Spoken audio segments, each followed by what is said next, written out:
Hey, what's up DIYers? Mike Boards with the Mike Boards channel. Thank you for watching. We're working on a Mercruiser outboard, and in today's video we're going to show you how to replace the oil seal, bearing, and gears. Long project, but let's get started. Alright DIYers, at the workstation now, on the left hand side you see on a stand is the upper unit, and to the right side on that white stand down there is the lower unit. We separated those in the previous video, and if you need guidance on separating the upper unit from the lower unit, definitely check out the link scrolling above. It will be very helpful. However, let's get right into it and a quick little look at it. U-joints are in pretty rough shape. We are going to grab our 3/8 socket and ratchet and remove all 4 of those bolts. Socket and ratchet in hand, again a 3/8 size, and I'm using this socket as shown here.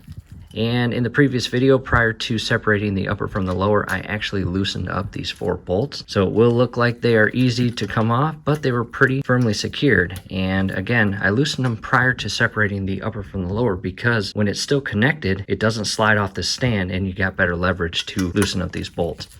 And from here again, all I'll do is remove all 4 bolts. All 4 bolts are removed and I've set them up on the table. From here, grab a thick flathead screwdriver, and you are going to go to the side near the front, and your engine will have a little gap right here to stick a screwdriver in and separate the upper cap from the unit. And there is an open slot on each side.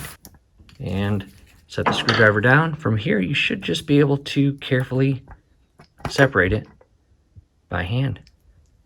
We'll set that aside. What I did next was inserted the bolts in the same holes that they came out of. As I put everything back together, I want the same bolts going into the same holes. And quick glance at the inner gears. From here, we will direct our attention to the front portion. This is a retainer nut, and it secures the inner bearings and U-joint assembly in place on the engine. And some people can get away with just loosening up this retainer nut and shifting it out, and that will give you the opportunity to shift this entire U-joint assembly out of the engine. However, some may not have the clearance because of the U-joints and crossbars, and they will need to remove the clips that hold the crossbars on, hammer out the U-joint caps here that have the inner bearings, and shift this portion out. But we're going to go grab the tool and see if we can get away with not having to do that. All I did next was applied a piece of cardboard on the top just to protect the upper surface of this nice wood on this Craftsman bench. I don't mind if it gets dirty, but I don't want to destroy it throughout this project. Here is the wrench that removes the retainer nut, and some people can actually slide it up the shaft and over the actual U-joints and into place on the retainer nut. And check that out. That is a perfect fit. And if you do not have this tool and you are trying to loosen up this retainer nut by some other means, chances are you are going to destroy the retainer nut itself, and that will need to be replaced. Buying the right tool will make it convenient and will ensure you do not destroy that retainer nut. Next, I just grabbed a rubber mallet, and holding the retainer wrench in place, I'm going to just tap the top and hopefully loosen up this retainer nut.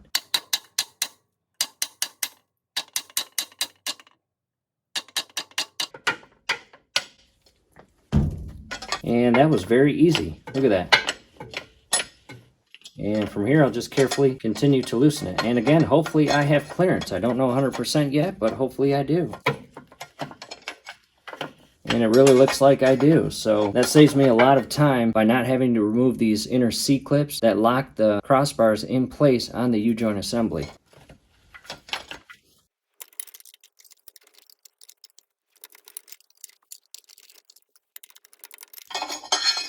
Use the wrench to turn it several times, and from here I can just spin it by hand. And check that out. The retainer nut is completely loosened up and separated from the inner portion of the engine. I've now repositioned the stand, and I've got a piece of cardboard down because as you pull this entire U-joint assembly out with the bearing connected to it, it's going to leak some oil. From here, go ahead and lift up the U-joint and kind of slide that retainer nut forward, and we are going to insert the wrench as shown here to protect the back side or opening / surface of where the bearing slides into. And next I'm going to grab a pry bar and go deep inside the U-joint where I can use this portion of the wrench as leverage, and the last thing I want to do is allow this pry bar to touch that retainer nut. I want to protect this retainer nut and just kind of give it some friendly jolts.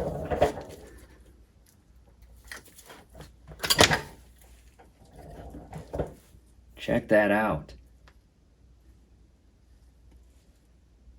And a quick recap, as I did this, I inserted this portion of the wrench right here to protect the surface here of the engine. And the inner bearing is ever so slightly positioned behind the face of the opening. So just a couple friendly jolts and you loosen up the bearing and it slides forward flush with the opening. Go ahead and remove these and pull it out by hand. Here it is up on the workbench, and again, just very important not to damage this retainer nut. We do want to keep that and reuse it when we rebuild everything. And back to the engine, what we're going to do is clean up all the oil in the inner portion here. And once we do that, deep in here you've got a couple additional parts, and as you can see here, there's two parts. One is a shim, one is a spacer. The shim is closest to us, and that is thinner, so you want to make sure you do not mix these up when reinstalling the new ones. What I did next was rest the shim and spacer over the gear, so I know exactly which way it goes back on when reassembling everything. Back to the engine, spent about a minute and cleaned up all the oil out of this opening here, and you can see a little bit of indication of rubbing there. We'll clean that up prior to reassembling everything. From here,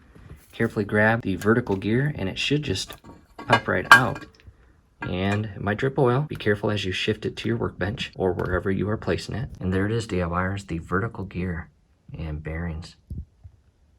Pretty neat. Back to the engine. And down inside there, you can see we have a destroyed seal, and that definitely needs to be replaced. I believe that is the lower seal. We've got an upper seal and lower seal. Let's go ahead and remove the lower one first. What I'll do next is grab a 1/2 inch extension and the same rubber mallet I've been using. Carefully insert it through the upper seal and down to the lower seal and carefully tap it out.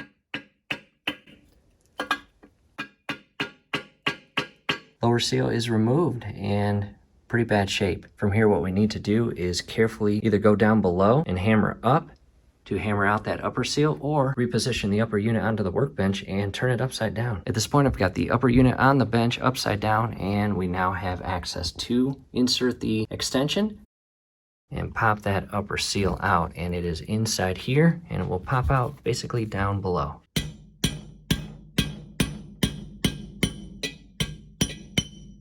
That came out surprisingly easy, and there it is.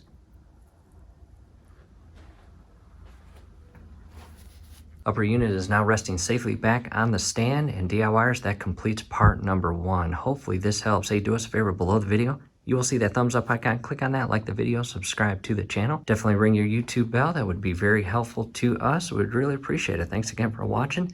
And scrolling above is a link to part number 2, where we pick up right where we left off and continue rebuilding that upper unit. Hopefully we'll see you there. Thanks again for watching.